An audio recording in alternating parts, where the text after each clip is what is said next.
എല്ലാവർക്കും നമസ്കാരം. ഇന്ന് നമ്മൾ ചെയ്യാൻ പോകുന്നത് നൈസ് പത്തിരിയാണ്. സാധാരണ നൈസ് പത്തിരി എല്ലാവർക്കും ഉണ്ടാക്കിയെടുക്കൽ കുറച്ച് പാടാണ്, കാരണം അത് പെർഫെക്റ്റ് ആയിട്ട് കിട്ടില്ല. അപ്പോൾ അതിൽ ഒന്ന് രണ്ട് ചെറിയ ട്രിക്കുകളൊക്കെ ചെയ്ത് കഴിഞ്ഞാൽ നമുക്ക് ഈസി ആയിട്ടുള്ള നൈസ് പത്തിരി ഉണ്ടാക്കിയെടുക്കാനായിട്ട് പറ്റും. അപ്പോൾ നമുക്കിന്ന് ഇത് എങ്ങനെ ഉണ്ടാക്കിയെടുക്കുന്നതെന്ന് നോക്കാം. അപ്പോൾ നമ്മുടെ പത്തിരി ഉണ്ടാക്കാനായിട്ട് ഞാനിവിടെ 1 കപ്പ് അരിപ്പൊടി എടുത്തിട്ടുണ്ട്. ഈ സെയിം കപ്പിൽ തന്നെ 1 കപ്പ് വെള്ളമാണ് നമുക്കിതിലേക്ക് ആവശ്യമുള്ളത്.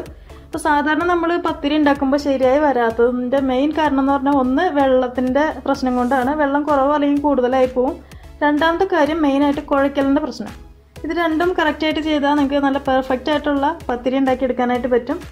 സാധാരണ നമ്മൾ പത്തിരി ഉണ്ടാക്കാനായിട്ട് ഉപയോഗിക്കുന്ന വെള്ളത്തിൻ്റെ അളവെന്ന് പറഞ്ഞാൽ ഏകദേശം ഒരുപോലെയൊക്കെ തന്നെയാണ്. അതായത് 1 കപ്പ് പൊടിക്ക് 1 കപ്പ് വെള്ളം തന്നെയാണ്. പിന്നെ ചില പൊടികളുണ്ടാവുമല്ലോ, നമ്മളിപ്പോൾ അരി പൊടിപ്പിച്ചിട്ട് എടുക്കുന്ന പൊടികളുണ്ടാവും. അതൊക്കെ ആണെങ്കിൽ ചെറിയൊരു വ്യത്യാസമൊക്കെ വരുന്നുണ്ടാവുള്ളൂ. അതായത് 1 കപ്പിന് 1.25 കപ്പ് വെള്ളമൊക്കെ ഉണ്ടാവുള്ളൂ. അപ്പോൾ ഞാനിവിടെ ബ്രാൻഡഡ് പൊടിയാണ് എടുത്തേക്കുന്നത്, അതായത് ഡബിൾ ഹോഴ്സിൻ്റെ പൊടിയാണ് എടുത്തേക്കുന്നത്. അതിൽ എഴുതിയേക്കുന്നത് 1 കപ്പ് പൊടിക്ക് 1 കപ്പ് വെള്ളം തന്നെയാണ്. അപ്പോൾ നിങ്ങളിപ്പോൾ അഥവാ ബ്രാൻഡഡ് പൊടിയാണ് എടുക്കുന്നതെങ്കിൽ അതിൽ എഴുതിയേക്കുന്ന മെത്തേഡ് നോക്കിയിട്ട് ചെയ്യാം.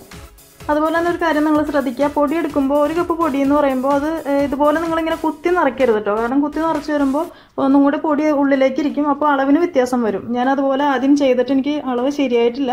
അപ്പോൾ പൊടിക്ക് വെള്ളം കുറവൊക്കെ വന്നിട്ടുണ്ട്. അപ്പോൾ നമ്മൾ ശരിക്കും പത്തിരി പ്രസ് ഉപയോഗിച്ച് ചെയ്യേണ്ട സാധനം പിന്നെ നമ്മൾ പലകയിലൊക്കെ ഇട്ട് പരത്തിയെടുക്കണം. അത് ഭയങ്കര പാടാണ്. എനിക്കത് അനുഭവം ഉള്ളതുകൊണ്ടാണ് ഞാനങ്ങനെ പറയുന്നത്.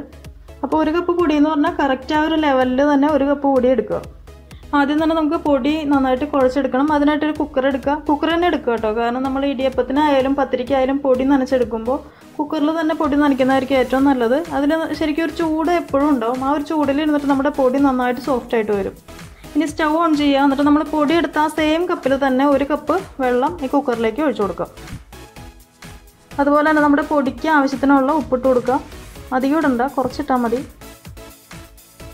അതുപോലെ തന്നെ 1 ടേബിൾ സ്പൂൺ ഓയിലും കൂടെ ഒഴിച്ചു കൊടുക്കുക.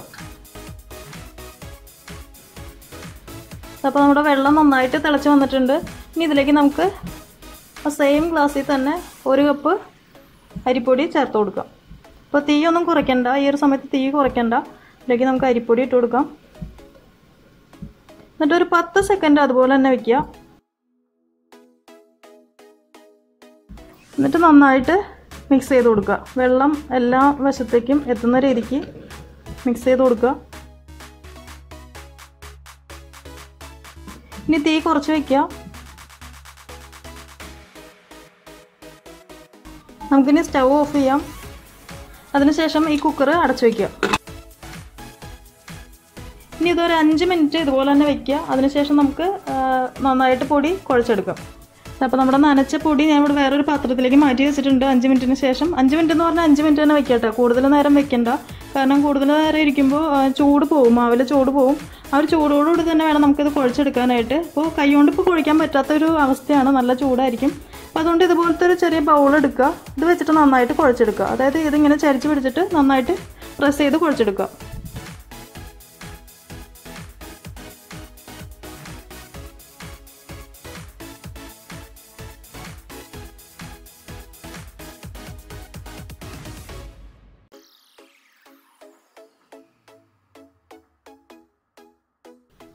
അപ്പോൾ നമ്മൾ മാവ് ഒരു പകുതിയോളം നന്നായിട്ട് കുഴച്ചെടുത്തിട്ടുണ്ട്. അപ്പോൾ നിങ്ങൾ കുഴച്ചെടുക്കുമ്പോൾ ഈ ചൂടോടുകൂടി തന്നെ കുഴയ്ക്കുക.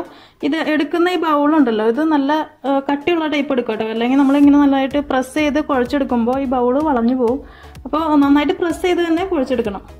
ഇപ്പോൾ നമ്മുടെ മാവിൻ്റെ ചൂട് പകുതിയോളം കുറഞ്ഞിട്ടുണ്ട്. ഇനി നമുക്കിത് കൈ കൊണ്ട് നന്നായിട്ട് ഒന്നുകൂടെ ഒന്ന് കുഴച്ചെടുക്കാം.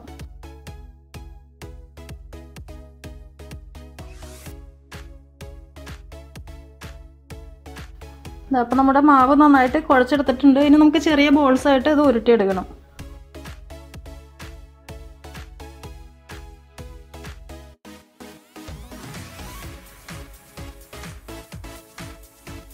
അപ്പോൾ നമ്മുടെ മാവ് നന്നായിട്ട് കുഴച്ചിട്ട് ഉരുട്ടിയൊക്കെ എടുത്തിട്ടുണ്ട്. ഇനി ഇതൊരു പാത്രം വെച്ചിട്ട് അടച്ചു വയ്ക്കുക. നല്ല കട്ടിയുള്ള പാത്രം വെച്ചിട്ട് തന്നെ അടച്ചു വയ്ക്കുക കേട്ടോ. കാരണം ഇത് ഇങ്ങനെ തുറന്ന് വെച്ച് കഴിഞ്ഞാൽ ഇതിൻ്റെ മുകൾ വശം ഡ്രൈ ആയി പോകാനുള്ള ചാൻസ് ഉണ്ട്. അത് ഒഴിവാക്കാൻ വേണ്ടി അടച്ചു വയ്ക്കുക. ഇനി നമുക്കിത് പത്തിരി പ്രസ്സിൽ പരത്തിയെടുക്കണം. അതിനായിട്ട് പത്തിരി പ്രസ് എടുക്കുക. അതിലേക്ക് നമുക്ക് ഇതുപോലത്തെ 2 ചെറിയ പ്ലാസ്റ്റിക് കവർ എടുക്കുക. ഇതിൻ്റെ മുകളിൽ വെച്ചിട്ട് വേണം കേട്ടോ നമുക്ക് മാവ് നന്നായിട്ട് പരത്തിയെടുക്കാനായിട്ട്. പിന്നെ ആദ്യത്തെ ഈ താഴത്തെ വശത്ത് ഒരു ചെറിയ പ്ലാസ്റ്റിക് കവർ ഇട്ട് കൊടുക്കുക. എന്നിട്ട് അതിൻ്റെ സെൻറ്ററിലായിട്ട് നമ്മളിപ്പോൾ ഉരുട്ടി വെച്ചിരിക്കുന്ന ഒരു ബോൾ വെച്ച് കൊടുക്കുക. വീണ്ടും ഇതിൻ്റെ മുകളിലായിട്ട് നമ്മുടെ രണ്ടാമത്തെ കവർ വെച്ച് കൊടുക്കുക. എന്നിട്ട് നന്നായിട്ട് പ്രസ് ചെയ്തെടുക്കുക.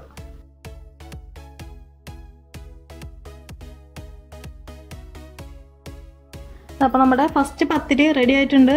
കണ്ടോ, നല്ല നമ്മൾ ആ കുഴയ്ക്കുന്നതിൻ്റെ ഒരു ഇതാണ് കറക്റ്റ് റൗണ്ടായിട്ട് ഇങ്ങനെ വന്നിട്ടുണ്ട്. അതല്ലെങ്കിൽ നമ്മൾ കുഴയ്ക്കൽ ശരിയായില്ലെങ്കിൽ ഇതിൻ്റെ അരികുകൾ ഇങ്ങനെ പൂ പോലെ ഇങ്ങനെ വരും. അരികെ ഇങ്ങനെ വിണ്ട് ഇങ്ങനെ നിൽക്കും. ഇതിപ്പോൾ നല്ല കറക്റ്റായിട്ട് വന്നിട്ടുണ്ട്. ചെറിയൊരു ഇത് മാത്രമേ ഉള്ളൂ, ഞാൻ നന്നായിട്ട് പ്രസ് ചെയ്തതിൻ്റെ ഒരു പ്രശ്നം കൊണ്ടാണ്. അല്ലെങ്കിൽ നല്ല റൗണ്ടായിട്ട് വരും. നമ്മൾ ആ കുഴയ്ക്കൽ എപ്പോഴും ശ്രദ്ധിക്കുക. ഇനി ഇത് ചപ്പാത്തി പലകയിൽ പരത്തിയെടുക്കേണ്ട ആവശ്യമില്ല, കാരണം നന്നായിട്ട് നൈസായിട്ടാണ് പരത്തിയെടുത്തേക്കുന്നത്. അപ്പോൾ നിങ്ങളിനിപ്പോൾ ഇതുപോലെ പരത്തിയെടുക്കുമ്പോൾ അതുപോലെ നന്നായിട്ട് നൈസായിട്ട് വന്നിട്ടില്ല എന്നുണ്ടെങ്കിൽ മാത്രം ചപ്പാത്തി പലകയിലിട്ടിട്ട് നന്നായിട്ട് പരത്തിയെടുക്കുക.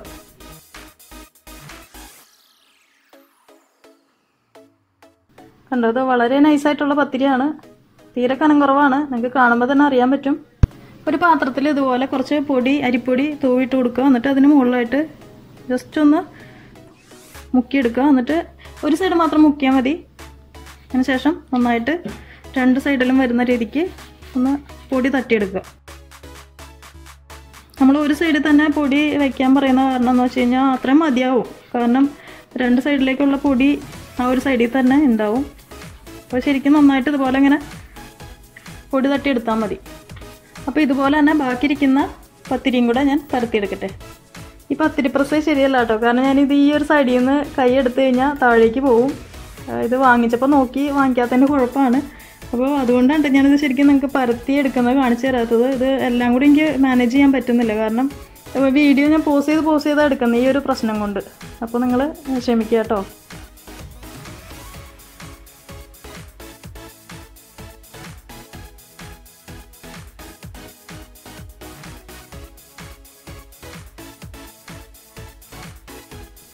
അപ്പോൾ നമ്മുടെ മാവ് കംപ്ലീറ്റ് ആയിട്ട് പരത്തിയെടുത്തിട്ടുണ്ട്. ഇനി ഒരു പാനിൽ നമുക്കിത് ചുട്ടെടുക്കാം.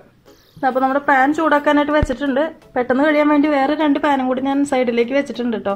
അപ്പോൾ നമുക്കിനി ഇത് ഓരോന്നായിട്ട് ഇട്ട് കൊടുക്കാം. അപ്പോൾ തീ മീഡിയം ഫ്ലെയിം അല്ലെങ്കിൽ ലോ ഫ്ലെയിമിലേക്ക് മാറ്റുക. അതിന് ശേഷം ഈ പൊടി നന്നായിട്ട്, ഇതിൽ പൊടി ഉണ്ടെങ്കിൽ നന്നായിട്ട് തുടച്ച് കളഞ്ഞതിന് ശേഷം മാത്രം ഇട്ട് കൊടുക്കുക. അതല്ലെങ്കിൽ അതിനൊരു ബ്രൗൺ ഷെയ്ഡ് വരും. ഇതിലിപ്പോൾ ഞാൻ പൊടിയൊക്കെ നന്നായിട്ട് തട്ടിയെടുത്തതാണ്. അപ്പോൾ അതുകൊണ്ട് ഇതിൽ പൊടിയൊന്നുമില്ല.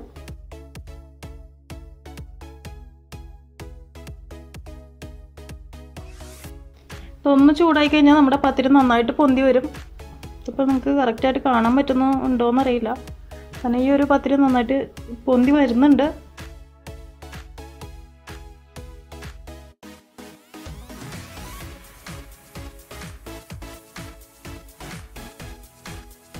അങ്ങനെ ഫസ്റ്റ് ബാച്ച് ഓക്കെ ആയിട്ടുണ്ട്.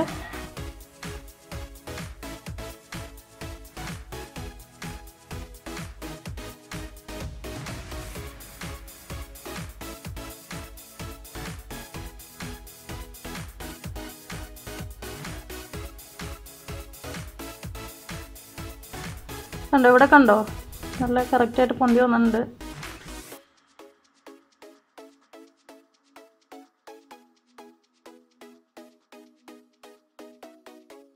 ഇതാ അപ്പോൾ നമ്മുടെ കംപ്ലീറ്റ് പത്തിരിയും ചുട്ടെടുത്തിട്ടുണ്ട്. കണ്ടോ, വളരെ സിമ്പിളാണ് ചെയ്യാനായിട്ട്. മെയിനായിട്ട് ഞാൻ നേരത്തെ പറഞ്ഞ പോലെ തന്നെ ശ്രദ്ധിക്കേണ്ട ഒരു കാര്യം എന്ന് പറഞ്ഞാൽ വെള്ളം പോരാണ്ട് വരരുത്. അതുപോലെ തന്നെ നന്നായിട്ട് കുഴയ്ക്കുക. അപ്പോൾ നല്ല പെർഫെക്റ്റ് ആയിട്ടുള്ള പത്തിരി കിട്ടും.